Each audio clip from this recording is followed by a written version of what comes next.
warahmatullahi wabarakatuh. Perkenalkan, nama saya Anissa Putri Azra dari HK19D Fakultas Hukum Universitas Buana Perjuangan Karawang.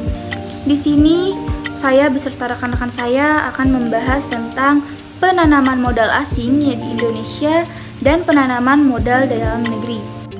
Perkenalkan, nama saya Dina Silvia Febrianti dari HK19D. Bani Abilah dari HK19B. Perkenalkan, nama saya Inka Alpiani dari HK19D dengan NIM 19416274201064. Perkenalkan, nama saya Putri Andi Pratiwi dengan NIM 19416274201117. Nama saya Ulan Miranda Herliana dari HK19B. Perkenalkan, nama saya Muhammad Adi Sujai dari HK19C. Langsung saja kepada pengertian penanaman modal. Untuk memahami arti penanaman modal, penanam modal, dan modal, kita bisa lihat pada Undang-Undang Nomor 25 Tahun 2007 tentang penanaman modal. Pada pasal 1, angka 1, Undang-Undang Penanaman Modal menjelaskan bahwa penanaman modal ini adalah segala bentuk kegiatan menanam modal, baik oleh penanam modal dalam negeri ataupun penanam modal asing, untuk melakukan usaha di wilayah negara Republik Indonesia. Pada pasal tersebut memberikan titik tekan pada kegiatannya, yaitu menanam modal, kegiatan mana dapat dilakukan oleh penanam modal dalam negeri ataupun penanam modal asing yang berasal dari luar Indonesia. Pada akhirnya pasal tersebut juga menegaskan bahwa undang-undang ini mengatur kegiatan menanam modal yang usahanya dilakukan di wilayah negara Republik Indonesia, sehingga undang-undang ini tidak mengatur kegiatan menanam modal yang usahanya dilakukan di luar wilayah negara Republik Indonesia. Penanaman modal tersebut pada pasal 1 angka 4. Di sini penanaman modal adalah perseorangan atau badan usaha yang melakukan penanaman modal yang dapat berupa penanam modal dalam negeri maupun penanam modal asing. Pointer utama pada pasal 1 angka 4, di sini dijelaskan bahwa penanaman modal adalah pihak yang melakukan kegiatan menanam modal. Pihak mana dapat berupa orang perseorangan ataupun berbentuk badan usaha yang berasal dari dalam maupun luar negeri. Modal menurut pasal 1 angka 7 Undang-Undang Penanaman Modal yaitu aset dalam bentuk uang ataupun bentuk lainnya yang bukan uang, dimiliki oleh penanam modal yang mempunyai nilai yang ekonomis. Jika kita perhatikan dari pengertian-pengertian tersebut yang tadi telah dijelaskan, penanaman modal dan penanam modal sebelumnya, maka modal merupakan apa yang ditanam atau bisa disebut dengan aset dalam kegiatan penanaman modal oleh pihak penanam modal. Apa yang ditanam dapat berupa uang atau bentuk lainnya selain uang yang memiliki nilai ekonomis. Jika uang atau berbentuk lainnya selain uang yang ditanam tersebut tidak memiliki nilai ekonomis, maka itu tidak dapat dikategorikan sebagai modal ataupun aset.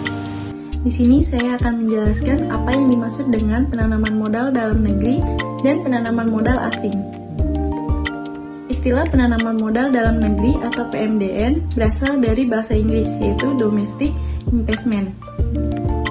Penanaman modal dalam negeri atau PMDN dapat ditemukan dalam pasal 2 Undang-Undang Nomor 6 Tahun 1968 tentang penanaman modal dalam negeri. Penanaman modal dalam negeri adalah penggunaan daripada kekayaan seperti tersebut dalam pasal 1 baik secara langsung maupun tidak langsung untuk menjalankan usaha menurut atau berdasarkan ketentuan-ketentuan undang-undang ini. Penanaman modal asing atau yang biasa disebut PMA adalah kegiatan penanaman modal yang dilakukan oleh penanam modal asing dan bertujuan agar dapat melakukan usaha di wilayah negara Republik Indonesia. Penanaman modal dapat menggunakan modal asing seluruhnya atau bergabung dengan modal dalam negeri. PMA merupakan salah satu cara agar dapat investor luar dapat berinvestasi dengan cara membangun, membeli total atau mengakuisisi perusahaan. Penanaman modal asing atau PMA dapat diartikan sebagai penanaman modal yang dilakukan oleh pihak swasta di negara asal pemilik modal, atau penanam modal suatu negara ke negara lain atas nama pemerintah negara pemilik modal. Perbedaan penanaman modal asing atau yang disingkat PMA dan penanaman modal dalam negeri atau yang disingkat PMDN.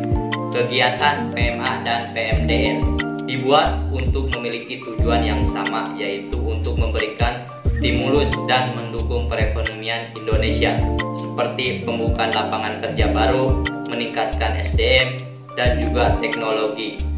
Namun, bila lebih diteliti, kedua kegiatan ini memiliki beberapa perbedaan, yaitu yang pertama, subjek penanaman modal, warga negara Indonesia, Badan Usaha Indonesia, Negara Republik Indonesia, atau daerah yang melakukan penanaman modal di wilayah Negara Republik Indonesia. Yang kedua, subjek ketenaga kerjaan. Pada asasnya, setiap perusahaan dapat menjadi tempat pembelajaran bagi para karyawannya untuk meningkatkan kemampuan dari yang bersangkutan.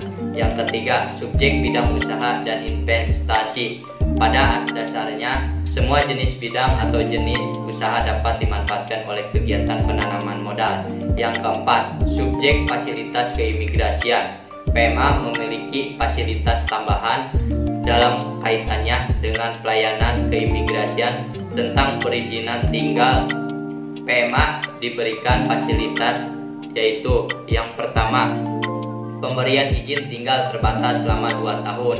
Yang kedua, pemberian izin tinggal tetap dapat dilakukan setelah tinggal di Indonesia selama 2 tahun berturut-turut. Yang ketiga, pemberian izin masuk kembali untuk beberapa kali perjalanan bagi pemegang izin tinggal terbatas dan dengan masa lalu 1 tahun diberikan untuk jangka waktu paling lama 2 bulan. Yang keempat, pemberian izin masuk kembali untuk beberapa kali perjalanan bagi pemegang izin tinggal terbatas dan dengan masa berlaku 2 tahun diberikan untuk jangka waktu paling lama 24 bulan. Yang kelima, pemberian izin masuk kembali untuk beberapa kali perjalanan bagi pemegang izin tinggal tetap diberikan untuk jangka waktu paling lama 24 bulan. Di sini saya akan menjelaskan tentang syarat penanaman modal asing dan manfaatnya. Bagi investor asing yang hendak menanamkan modalnya di Indonesia, harus mendirikan perusahaan berdasarkan bidang usaha yang tercantum dalam KBLI atau Klasifikasi Baku Lapangan Usaha Indonesia. Perusahaan asing ini berbentuk PT atau perseroan terbatas yang dimiliki oleh setidaknya 2 pemegang saham, baik itu perorangan atau perusahaan. Investor harus memperhatikan panduan bidang usaha yang tertutup dan terbuka dengan persyaratan untuk asing yang tercantum dalam Peraturan Presiden Nomor 44 Tahun 2016. Apabila bidang usahanya tidak tercantum dalam daftar tersebut, berarti kepemilikan saham asing bisa sampai 100%. Lalu, berapakah nilai minimum investasi asing di Indonesia? Nilai minimum investasi asing di Indonesia adalah 10 miliar. Tidak termasuk harga tanah dan bangunan. Jumlah minimal modal yang disetor ke bank di Indonesia adalah 2,5 miliar. Ada banyak manfaat yang bisa kita peroleh dengan masuknya investasi asing ke Indonesia. Salah satunya adalah masuknya modal baru untuk membantu mendanai berbagai sektor yang kekurangan dana. Investasi asing ini juga banyak membuka lapangan kerja baru sehingga angka pengangguran dapat berkurang. Selain itu, masuknya investasi asing biasanya disertai dengan transfer teknologi. Mereka membawa pengetahuan teknologi baru ke Indonesia yang lama-kelamaan akan dikembangkan di Indonesia.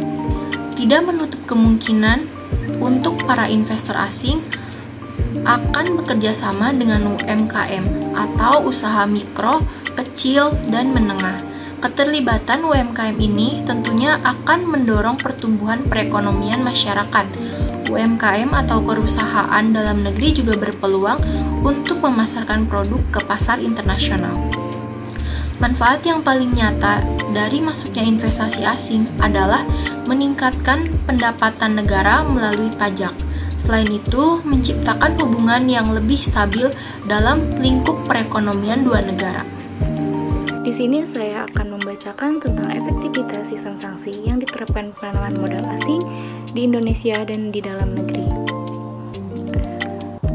Dalam Undang-Undang Nomor 25 Tahun 2007 tentang penanaman modal, Pasal 33 Ayat 1 disebutkan bahwa penanaman modal dalam negeri dan penanaman modal asing yang melakukan penanaman modal dalam bentuk perseroan terbatas dilarang membuat perjanjian dan pernyataan yang menegaskan bahwa kepemilikan saham dalam perseroan terbatas untuk dan atas nama orang lain. Maksud dari pasal 33 ayat 1 ini bahwa penanaman modal atau investor dalam melakukan penanaman modal berbentuk perseroan terbatas tidak dapat membuat perjanjian atau pernyataan bahwa pemilik saham yang menanam modal tidak diperkenakan untuk orang lain dan atas nama orang lain, melainkan pemilik saham tersebut. Pasal 33 ayat 3 disebutkan bahwa dalam hal penanaman modal yang melaksanakan kegiatan usaha berdasarkan perjanjian atau kontrak kerjasama dengan pemerintah melakukan kejahatan korporasi berupa tindak atau Undang-Undang Nomor 25 Tahun 2007 tentang penanaman modal. Pada pasal 33 ayat 2 ini, penggelembungan biaya pemulihan dan bentuk penggelembungan lainnya untuk memperkecil keuntungan yang mengakibatkan bahwa kerugian negara berdasarkan temuan atau pemeriksaan oleh pihak pejabat yang berwenang dan telah mendapat putusan pengadilan yang berkekuatan hukum tetap pemerintah mengakhiri perjanjian atau kontrak kerja sama dengan penanaman modal yang bersangkutan tersebut. Terima kasih. Di sini saya akan menjelaskan tentang karakteristik utama penanaman modal dalam negeri. 1. Berhak menjalankan hingga 3 lini bisnis. 2. Modal minimal untuk SUP di atas 50 juta. 3. Dapat menjadi sponsor kitas. 4. Memiliki minimal 2 pemegang saham, perseorangan atau badan hukum. 5. Struktur perusahaan minimal 2 orang, 1 komisioner dan 1 direktur. Saya akan melanjutkan pemaparan materi dari kelompok kami, yaitu mengenai kelebihan dan kekurangan. Yang pertama yaitu mengenai kelebihan pemegang saham terbatas pada hutang perusahaan. Yang kedua, mudah memperoleh tambahan dana atau modal dengan cara pengadaan saham baru. Ketiga, keberlangsungan perusahaan lebih aman. Yang keempat, efisiensi kepemimpinan dalam rapata RUPS. Yang terakhir yaitu kejelasan tanggung jawab terhadap pemilik atau pemegang saham. Adapun kekurangannya, yaitu yang pertama mengenai perseroan terbatas diikat dan dilindungi aktivitas perusahaan. Yang kedua, modal perusahaan bervariatif sesuai dengan klasifikasi usaha. Yang ketiga, dapat memiliki 3 aktivitas bisnis yang saling berkaitan satu sama lain. Yang keempat, tidak terdapat penetapan batasan yang ketat. Dan yang terakhir, dapat berpartisipasi terhadap tender yang terbuka. Cukup sekian pemaparan dari kelompok kami. Mohon maaf bila ada kekurangan ataupun penyampaiannya kurang. Sekian, terima kasih. Wabillahi taufiq wal hidayah. Wassalamualaikum warahmatullahi wabarakatuh.